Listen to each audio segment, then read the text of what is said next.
Hey North Park Huron, so glad you're back here again today. It's our favorite day of the week. And so we're together again. Hello to all of you watching today. And hello to my friend Kirk. Kirk's here today from Stratford. And so, hey, welcome here today to North Park Huron. Thanks, Shane. It's so great to not only see you again, but also to say hi to all my friends here at North Park Huron. I miss hanging out with you. I've seen you guys around a few times, and hopefully we'll get to connect again real soon. So it's great to see you guys. Good morning, North Park Huron. Yeah, so thanks for being here. Whatever you do today, be sure you say hello in the chat because there's lots of people here that want to say hello to you. So do that right now. Say who you are, where you're from, and we just love to say hello to you. So if you could do that right now, that would be fantastic. Absolutely. In fact, let me help with that chat question and ask you a question. Does pineapple belong on pizza? You weigh in on that. You tell us what you think on that question while you're saying hi to everybody this morning. No, it doesn't, but that's my take. Yeah, well, Shane, some of us are sanctified and holy, and we believe that it does go there, okay? Okay, sure. All righty. Well, I was so excited about what you guys are going through here. Emergency brake. Because you want to sometimes hit that emergency brake in order to make sure that you're doing the right thing going into the right season.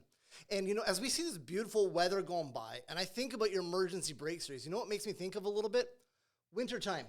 You know when you get into a parking lot and you have a little fun with that emergency brake? Yes, we do. Well, I think that today's topic with emergency brake is going to be kind of like that form of emergency brake, where you get to have a little bit of fun with this great new talk. So I'm super excited for it. I hope you check this out. Stay tuned in and engaged with what I think God has for you this morning here at North Park Huron in our teaching time. It's going to be great. So thanks for being here. And as always, subscribe to this channel and share this content with someone. There's someone out there that will thank you for it. So Amen. It's time. Let's go. It's time for church.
Our teaching team had a blast doing this emergency break series. It was so fun. And today we are doing the emergency break wrap up. And you're not going to want to miss the wrap up because we're going to do it in a way that's not kind of normal, but it's nothing we do around here at North Park Huron is normal. So you're used to that. So stay tuned. You're not going to want to miss the wrap up. Next weekend, we're going to move into a brand new series that we're simply calling Renew. And it comes from that passage of scripture that talks about the renewing of your mind. And we know how much our mind impacts us. It controls the way, obviously, we think, the way we interact with people, and the way we see the world. So it's an important series. And we're going to use this book to help broaden our thinking on this whole topic. So it's called Winning the War in Your Mind, written by Craig Groeschel. This is a good book. And so we're going to use scripture, and we're going to use this book, and we're just going to explore all kinds of places. So if you want to kind of follow along in this series a little deeper, and you want to pick this book up, you can find it on Amazon or anywhere where books are sold. So there it is. It's going to be great. God is going to do some amazing work through this new series, and He's also got something good in store for us today. So speaking about today, let's get right back to it. All right, here we are today, coming to you from North Park Huron, and we are jumping into Emergency Break Part 4 today. So, this is going to be a treat for you because we've got some different people in the house, and we're going to take this on in a different way. So, as you can see here, we've got our friends. We've got Yvonne over here. Say hello, Yvonne. Hello. Hello. And the Honorable Barry. What's up? Mr. Barry. And, of course, we all know Mrs. Madison. Hello. Hello. And we are all here today, and we're going to be talking about Emergency Break, part number 4. So we wanted to kind of come this way today just to give an opportunity to talk about some of the things that we've been talking about and just to give you some of the background stuff, I guess, behind some of these things that we've been chatting through. So we're just going to have a conversation, and you can all listen in, and hopefully this will be good. So before I kind of throw it out to the team here, I think one of the things that I've been thinking about a lot was what are some of the things that COVID has kind of brought out of us. And so they were probably already there. COVID didn't create the stuff, but it gave an opportunity for it to kind of come to the forefront, if you would. So I don't know who wants to kind of kickstart this conversation, but maybe like what's one of the things that I think people kind of would probably like to know how this stuff affects us. So what's one of the things here that we've talked about that maybe kind of you've been wrestling through? Maybe not. It's not been a thing that's really, maybe it doesn't own you. But maybe it's just a thing that you've been processing a bit more or thinking about more or something like that. So yeah, whoever wants to jump in, that would be great. But not everybody at once, of course. I know for me, the complacency, I think, was one that I've thought about more. I can see the judgmental when I can recognize that, but I don't think complacency was one I thought about as much as just being like an actual thing. And then seeing that, like, I know I can do that, and I've done that in this season for sure. For me. I guess I can jump in next. The one that I was thinking about the most, I think, would be the judgmental piece. I think naturally my normal state is I can be very quick to judge. I remember growing up, there would be certain situations, and my family would notice my facial reaction. I wouldn't say anything that I was judging a person for something they were doing, but my face would say it, and they would literally call me out and be like, stop judging that person. So very naturally, it's innate in me to just judge. But over the last year and a half, I've realizing that, everyone is dealing with this differently. I have my own way, everyone else has their own way, and realize like you can't judge people for where they're at. And so I think I've been wrestling through that and processing that one a lot this past year, just trying to silence that voice a little bit more. Interesting, because in my house, being in the middle of all my family so much, my body reactions probably talk more than my verbal language. And so I've had to basically put myself in check while spending so much time in the same room with my family, not to allow my body language to speak more than my verbal language. And so that's been interesting and challenging for me. I think like it's a big one. And I think this season's really like, I think we've all got some of that judgmental piece there for sure. And so for me, I know like when I'm kind of trying to put together a message for people that are kind of listening, they're wondering what kind of process do preachers go through. Trying to find that one-liner. I don't do 3 points. I get confused on 3 points. So I try to do 1 point. And so for me, it's like, what's the one piece I can just drop in, like a one-liner people are going to remember? And so for me, it's been in that one, it was sometimes we're too much judge and not enough Jesus. And that was one, like sometimes I'll be honest with everyone listening to this, like sometimes I forget my own sermons 10 minutes after I'm done them. But that line just dug in my own soul. And boy, there's days I'm walking around and I'll think something or I'll see something and I'll come to a judgment and then my own sermon hits me. Shane, you're being too much judge, not enough Jesus. It's time to live it.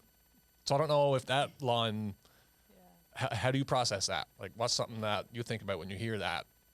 Too much judge, not enough Jesus. Or is that just something that just kind of landed on me?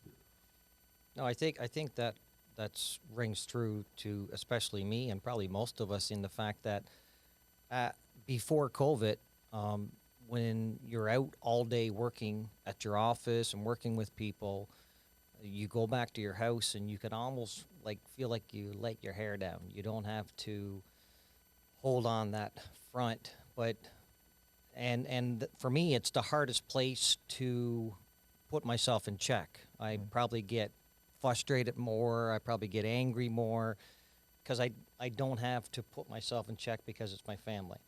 And over the years, I've learned that what's the point of giving my family the worst of me when those are the people that I love the most, so they should get the best of me. And COVID has challenged me in that more than ever to give my family the best because we don't have an option right now. We're stuck in the same house together constantly. We Now, are indeed. I could build a new house in the backyard, but I fought that. I don't think you should do that. I think too with the judgment one of the things that stuck out to me was separating the actions and intent. So when you're seeing something and you see the action of it, like there's a difference between judging something that sometimes we need to do and then being judgmental. So it's just separating the intent of the heart and the intent of when you're judging it. Definitely it's come up more in this season. But. So here's one of the things around judgmentalism that I catch myself on, especially in this season. And I will be honest, Yvonne knows me better than anyone. I do this anyway, but in the last 14 months, more than ever. Being the armchair quarterback is now something I do more than I ever did before. So I'll watch something and I'll judge it. Or I'll listen to a high-level decision someone else made, and especially if it impacts me, and I'll judge it. I do that more now than ever. And I guess it's natural, I suppose, when it comes to, okay, so now the school board makes a decision on what they're going to do with schools. And all of a sudden now I think I know more than the Thames Valley School Board. Or Premier Doug Ford makes a decision on open, close, how that looks. And all of a sudden, I sit down in my nice little rocking chair at home, and all of a sudden, I know more than the Premier knows. And I'll judge it. And that's been a piece for me, being the armchair quarterback on stuff that I probably never would have really been like that before. But now all of a sudden, it seems to be a posture. Any thoughts about that? Like, does that happen to you, or do you know someone? It didn't happen to me, but I know a person. Hypothetically. Well, it sounds like I'm going to take that and just like do a little around, because as we're talking, I'm just in my head putting together that all three pieces, judgment, complacency, and narcissism, are all tied together. Because when we start to judge that quickly, in a way we've actually become complacent in our thinking, because we're not actually, we're just kind of like, oh yeah, we're just going to sit back. I'm not going to have to challenge my own thinking or my own what's going on inside, I'm just going to judge them automatically. And then we start to become narcissistic because we think, well, we know everything. It's all about me. I know everything more than everybody else. And so all three, in a way, kind of all tie together and feed off of one another in a way. There's someone that I know, or I don't know, but pretend I know because I listen to a lot of his stuff. But he made a comment about how lazy people are the first people to judge. Because you can get so lazy in your thinking and you don't actually challenge your own way of thinking, or you don't actually stop to question maybe what that other person is experiencing or thinking about, or how they are perceiving that situation or whatever.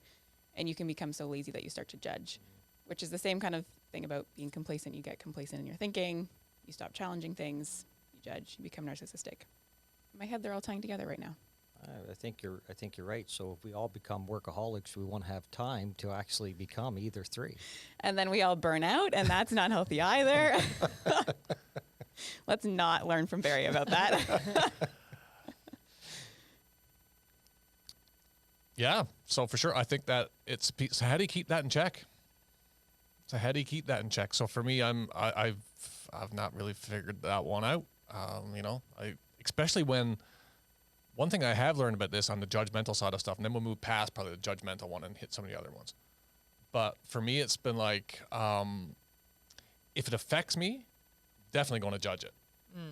Right? If it affects me or affects our kids, or affects, well, I guess the shutdown stuff affects everyone, right? Yeah. But when it affects me, or if it's a thing at work, it affects me, for sure I'm going to judge it. And so I think the global pandemic kind of thing is one thing I need to understand is, hey, Shane, go easy on this. Don't judge this, because this just doesn't affect you. This affects the whole world. Mm-hmm. This is affecting the whole city, the whole province, everybody. It's not, hey, man, it's not just you, which leans into the narcissism piece that we talked about, right? It's not just you. It's a global community now dealing with the whole thing. So I think personally for me, that's the thing I need to process. When I kind of get to a place where I just want to judge stuff, be the armchair quarterback who thinks that I know stuff that I don't know, I got to realize, hey, yeah, this affects me, but it also affects the dude across the street, affects the people I work with, affects the people I love in all kinds of ways. So that's a piece. Maybe if you're listening, you can learn from that, because it's something I'm trying to learn. So Madison jumped into the whole complacency talk, which was, I found personally, a very interesting one. And one of the things that she said that got my wheels turning was around, I always look at complacency as being lazy, right? Just not doing the work. But the way Madison framed it was, the danger about complacency is we don't recognize the danger that comes along with complacency. So it's not just, I'm going to be lazy and I'm going to stop doing this. No, there's a negative consequence usually always attached to complacency that we don't always think about in the beginning, and we don't even really realize it till it happens. So any thoughts on that? Like, does that trigger any thoughts in you around complacency and some of the dangerous places that we can slip into when it happens to us?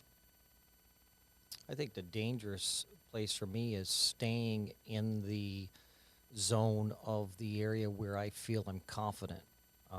And continue on that road, on that pathway, and not stepping out into something new. I become complacent because I feel confident in doing what I'm doing, but that place where I am may not be the healthy place to be in that moment.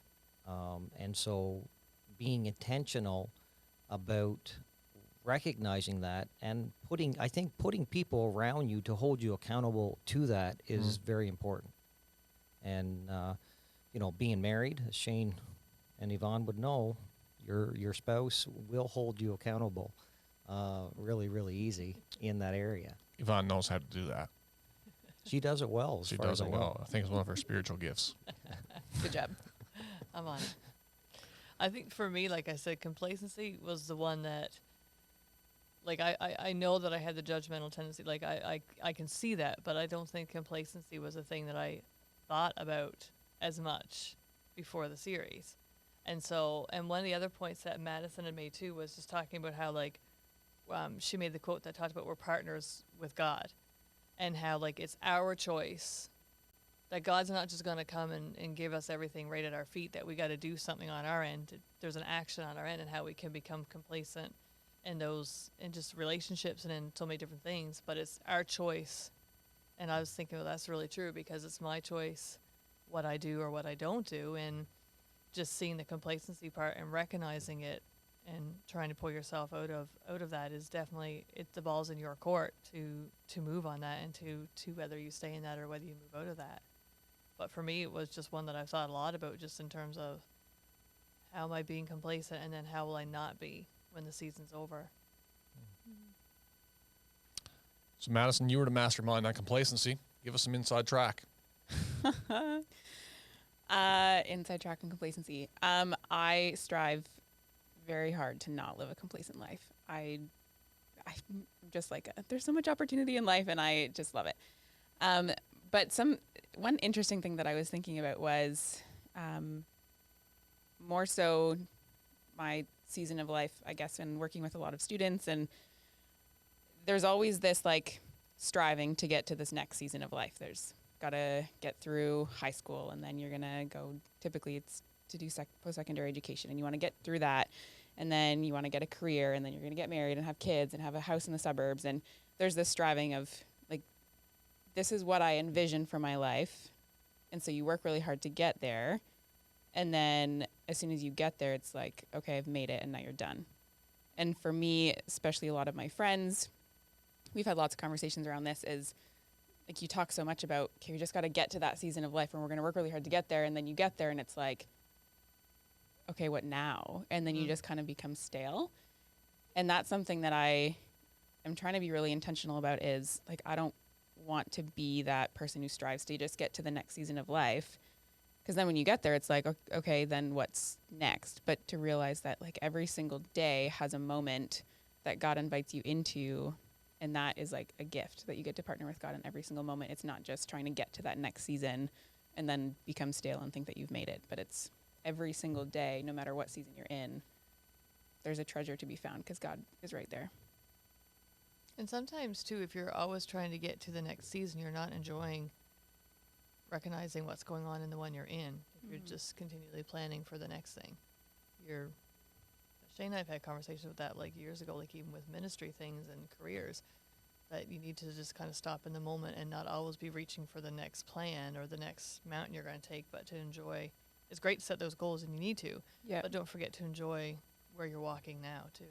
And I think that also applies to COVID. Like, we can get so quick to just get COVID over with, move on. But I think of my last year, and like, yeah, obviously a world shutdown is crummy to be part of, but there have been huge gifts and opportunities that have come through like with it, because the forced like slow down basically, and different rhythms and stuff like that. So I think there's even gifts now in ways that we cannot live complacent lives while we wait until the pandemic finishes. There's one of these concepts that I've thrown out a couple of times in the series, and I don't know, I think a lot of people would have caught it because we've taught on it before here. But the concept of this, the concept's called liminal space. And liminal, the word liminal comes from a Latin word that means threshold. So you're kind of in the middle of, you know where you've been, and you kind of, the future's out in front, and you're kind of going there, you kind of don't know what it looks like yet, and you're in that in-between spot where everything's just kind of weird. We are really in it now, and it brings out some of these things that we're talking about, that we're trying to find ways to put the emergency brake on. So the narcissistic side comes out in these liminal spaces, and the complacent side comes out in these in-between spots, and the judgmental stuff really comes out in these in-between spots. And so to define it a little better for people, I suppose, is like the past. Okay, so we know what our life used to be like, and in some ways, many people grieve for it. And in some ways, we're not going back to it. We've entered a new space. Now we're kind of in this spot where we know there's a future in front. And even if you look at COVID, it's like, all right, so we know that there's vaccines kind of on the go now, and there's stuff happening, the world's starting to change. So we can see like there's a preferred future almost here. But we're not quite there yet, and we're stuck in the middle. And this middle spot, like not simply does it just bring out some of this stuff, but it is also, crazy enough, it is also the space where God does his best work in the lives of people.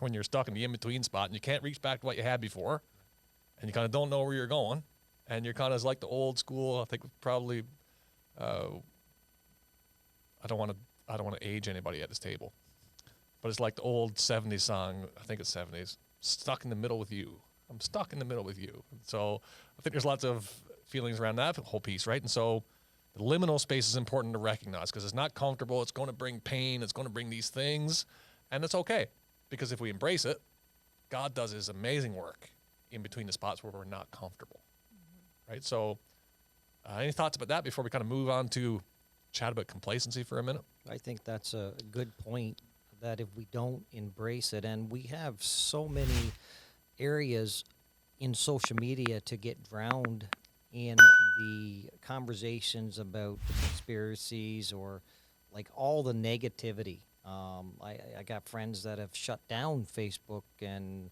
Instagram because it's been unhealthy to their lives to be always on it. And sometimes it's you almost got to fight that feeling or that instinct to jump on Facebook as soon as you wake up to see what someone's posted. And again, if we don't embrace the moment in the conflict in the valley to allow God to work our character and work who we are in Him, I think we need to be intentional about that and allow God to do that, and allow the people around us to hold us accountable for that. And I think that's very, very important in this season. And I think there's many unique ways that within the physical distancing that we can still do that. Mm-hmm. And I think we need to make time to do that. Agreed. Narcissism.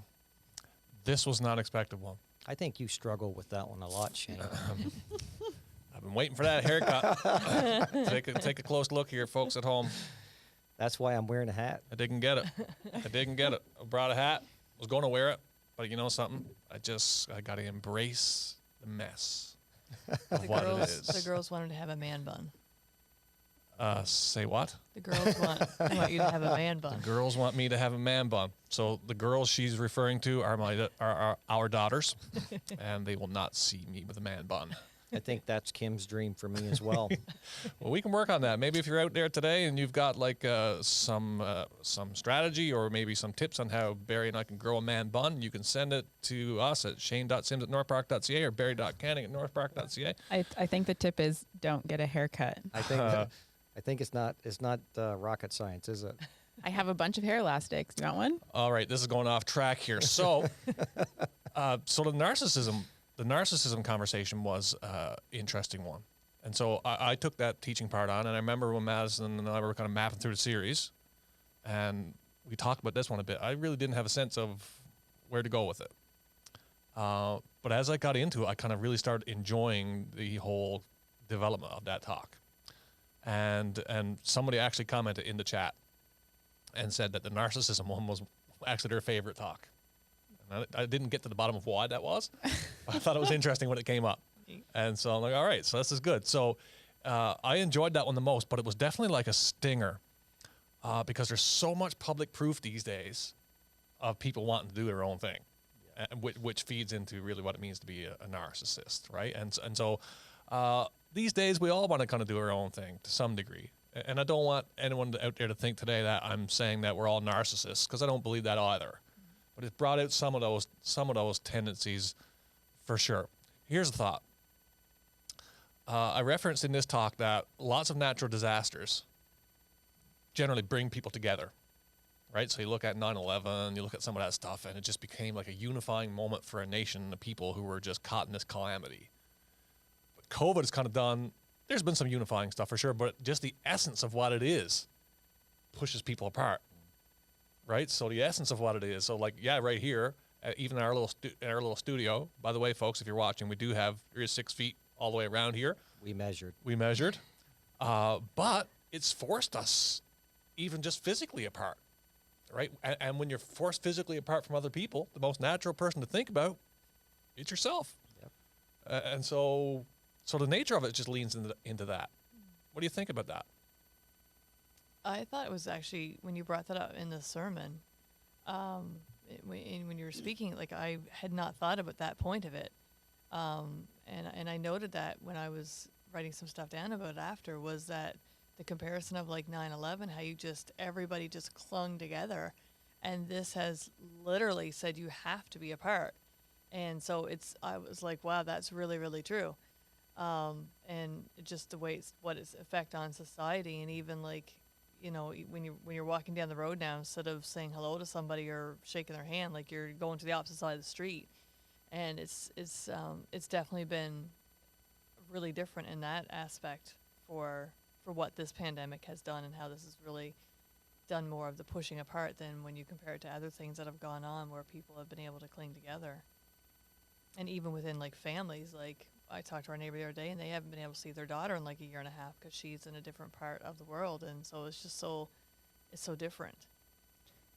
I feel like at the beginning of the pandemic, when they were like 2 weeks of staying at home, that was a joke. It did kind of feel like people unified together in a way. So it was like, okay, 2 weeks, we can do this. Like there were songs that were coming out and people singing out of their apartment balconies in Italy and, all those really cool things. But now we're like, what are we, 14 months in now? And I think everyone's so tired and we're not built to be isolated. And so it takes extra work and extra intentionality to actually stay connected with people now. And now that it's been so long, I feel like we're all just tired of trying. And then when you're tired of trying and you just spend most of your time with yourself or just the few people around you, that's when like that individualistic, narcissistic thing is kind of maybe seeped in a little bit more. And we don't recognize it in ourselves. When Shane was giving the talk about narcissists and echo, my first thought was when Kim was chasing me and wanted me to fall in love with her, which I thought was really cool. And she's listening to this now and probably going to hit me when I get home. Not really, but when narcissist was looking into the pond and all he was doing was consumed with the image. And I was thinking, I know lots of people like that. But I was able to point the finger and then not thinking about where does that fit in my life. And as I put more thought into it, there are places in my life where I do struggle with that. And again, being able to acknowledge it and recognize it is key. And it's hard to do that in COVID and in isolation. You get caught up where you're forced. You have no one else around you, and so it becomes easy to step into that area. And so that's something I have to recognize, because it's so easy to take that and judge someone else, because intentionally people come to your mind and you say, yeah, Madison's just like that, or Shane's just like that. Thanks, Barry. Good job, Barry. You've just been waiting for that moment. So in that whole talk around narcissism, like the one-liner I dropped in there hasn't hit me as hard as the first one, but it's kind of been a thing I've been trying to process. Sometimes you're just too much like Narcissus, not enough like Jesus. And I'm like, yep, I got to own that one too. I was like, great. I got to stop processing stuff that way. But yeah, it's easy to be a lot like Narcissus and not enough like Jesus. And this is why. And this is a piece I want everyone to get. I don't care where you're watching from. I don't care what background you come from, if you're into the church or if you're not into the church, or if you're into God or not into God. Listen, this is the way it is. You are born to be like Narcissus. We are born to be selfish. That's just the way we are. And so What's it the takes first word babies say is mine. Mine. It takes recognition of the fact that this doesn't come natural to be like Jesus. It doesn't. This is a work of the Spirit. And I know that might be a phrase some of you might not understand, but it's something that you can't do yourself. You got to submit yourself to God, and then God begins to do that work in you. It's not natural. And here's the thing. So unnatural is it that like one of the biggest, like most important dudes in the whole Bible, the Apostle Paul, he says this. He says, the good that I want to do, I just can't do it. And the bad that I know I don't want to do, that's what I keep finding myself doing. And so when you beat yourself up, you're like, oh, I'm too judgmental and I'm complacent and I'm like Narcissus. Hey, give yourself a break. Recognize some of these things. Try to put the emergency brake on, but it is what comes natural. Yeah. And so there's a submission to God part that comes in this that, maybe that's another series. But I want everyone at home to recognize that, hey, you're going to be naturally to some degree judgmental, naturally to some degree complacent, naturally to some degree narcissistic, because that's just the way we're born.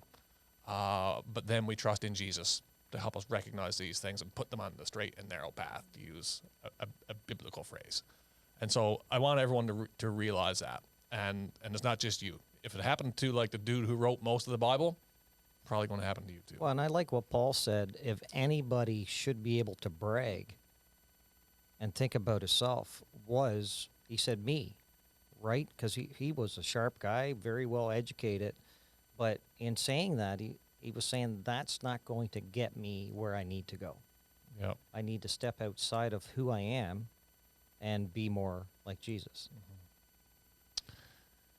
It's a big thing. And so, so these emergency brake things. So we just wanted to wrap this up and bring these pieces around just so you can kind of have a sense like, hey, we're all real people trying to struggle our way through this. And we got a great big God who loves us all no matter where we're at on this journey. And he wants to help us through these things. So we hope this session's been good for you. It's been helpful. We want to give you kind of an inside glimpse on this. And I just want to thank Yvonne and Barry and Madison. We've all been kind of teaching in this series in different ways.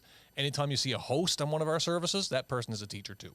We all unpack this stuff in different ways. And so grateful to the team. And so want to take a minute right now before we kind of go back to our host for today, just to take a minute to invite you to get geared up for our next series, which is called Renew. And it's about renewing our mind. How do we do that? And so we're going to be talking about that more next week. You won't want to miss it. The whole team that you've seen here today, these wonderful folks, they are going to be jumping in on the teaching on the weekends, and we're going to unpack that, and that's going to be great. Looking forward to it. So thanks for being here. We're going to shoot back to our hosts. Emergency break has been good. Thank you for being with us in it. It's been a joy. All right, everyone, say goodbye to our online folks. Have a great week, everybody. See you later. Take it easy. Goodbye, everyone. Back to our hosts. Well, church, man, we really hope that really blessed you. This has been, I think, such a great series for this church, for what I think God wants to do. And, we would love it if in the chat for the next little while, you might put down, what are some of the things God was speaking to you about? What are some of the ways that he's been working in you lately? And how has this teaching been able to impact you? We'd love to hear those stories. So please share them with us in the chat today.